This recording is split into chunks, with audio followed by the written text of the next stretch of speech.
Olá, minha gente, tudo bem com vocês?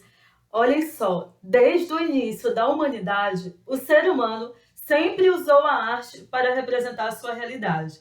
E isso desde que o homem surgiu na Terra. Lá na pré-história, o ser humano ele usava danças, cantos, gestos, desenhos, pinturas e esculturas para mostrar sua crença, seus rituais, cultuar seus deuses e também para representar cenas do seu cotidiano, como por exemplo cenas de caça, de pesca, de colheita, de frutos.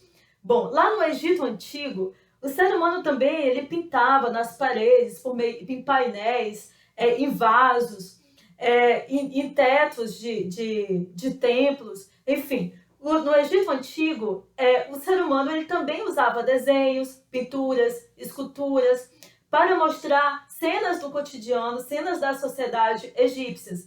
Também para mostrar culto aos seus deuses, para representar coisas do faraó, que lá no Egito Antigo, o faraó era considerado como a encarnação do próprio Deus na Terra. Lá na Grécia Antiga também, foi quando surgiu aquelas pinturas, aquelas esculturas, né? Por isso que parece a própria perfeição da beleza humana. E muita gente diz assim, ai, parece um deus grego. Por que a gente usa essa frase, parece um deus grego? Para se referir que alguém é bonito, que alguém tem um corpo perfeito, que alguém tem uma aparência bela. Foram os gregos que tinham grande preocupação em representar a beleza, em representar a realidade, mas não a realidade de qualquer jeito, de representar a realidade de forma bela. É por isso que hoje em dia, quando a gente olha para uma escultura grega, a gente pensa que dá para parecer como se ali fosse uma pessoa de verdade mesmo, de tão perfeito que os contornos da escultura e a representação fiel daquela pessoa que está ali, que a gente não sabe ao certo quem é.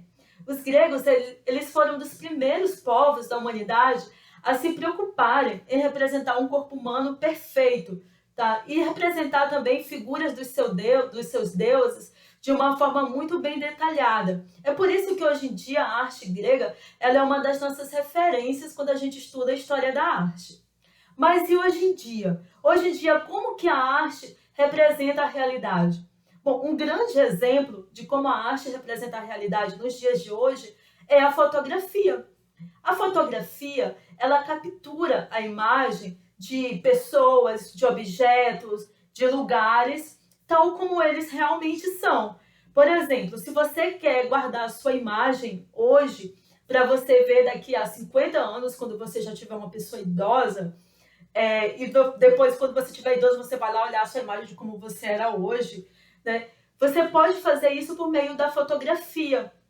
Nesse caso, a fotografia ela é considerada uma obra de arte, uma arte que representa a imagem fiel da realidade. Mas se por acaso você não quiser tirar a sua foto para guardar, para você ver daqui a 50 anos, você também pode chamar um desenhista para fazer o seu retrato, o seu desenho, ou também um pintor para fazer a pintura do seu rosto, ou também você mesmo pode fazer uma representação de você, que no caso, esse tipo de arte é chamado de autorretrato. Autorretrato é quando a gente mesmo se desenha, a gente mesmo está se representando. E o autorretrato necessariamente não precisa ser como a gente é. Também pode ser só uma representação nossa. Pode ser um desenho em que mostra alguma das nossas características.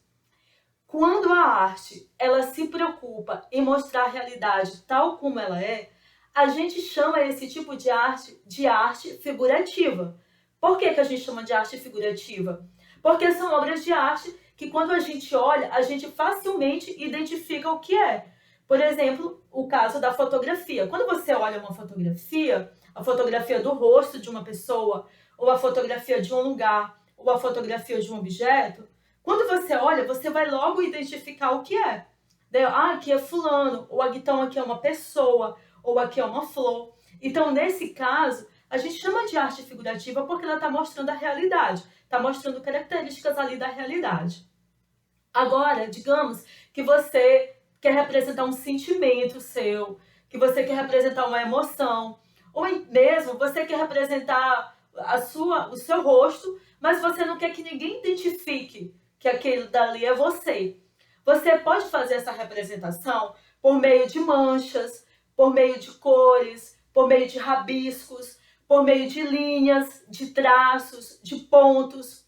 Aí, nesse caso, é chamado uma obra de arte não figurativa. Por que é uma obra de arte não figurativa? Porque não tem imagens ali nítidas. A pessoa vai olhar para aquela obra de arte, ela vai ver só cores, manchas, traços, pontos. Ela não vai conseguir identificar uma imagem ali da realidade. Então, aquela interpretação daquela obra vai depender de cada pessoa que olha. Esse tipo de arte é chamada de arte não figurativa ou arte abstrata.